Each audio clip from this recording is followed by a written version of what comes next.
ED CBI লাগিয়ে দলকে হেনস্থা করারও যেমন চেষ্টা হচ্ছে, আবার সেরকম দলীয় বিরোধী দলের সমস্ত নেতৃবৃন্দকে এইভাবেই তা সাংসদরা ওয়েলে নামবে না তো কোথায় নামবে?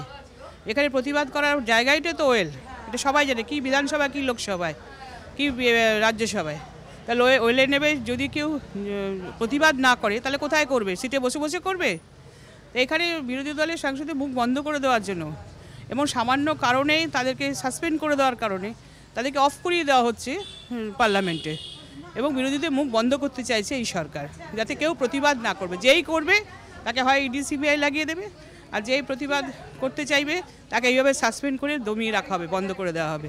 সাধারণ মানুষ ভোট দেবে, কাকে ভোট দেবে মানুষ ইতিমধ্যেই প্রায় মনস্থির করে ফেলেছে, এবং দ্বিচারিতা, নরেন্দ্র মোদীর দ্বিচারিতাও তারা দেখে নিয়েছে।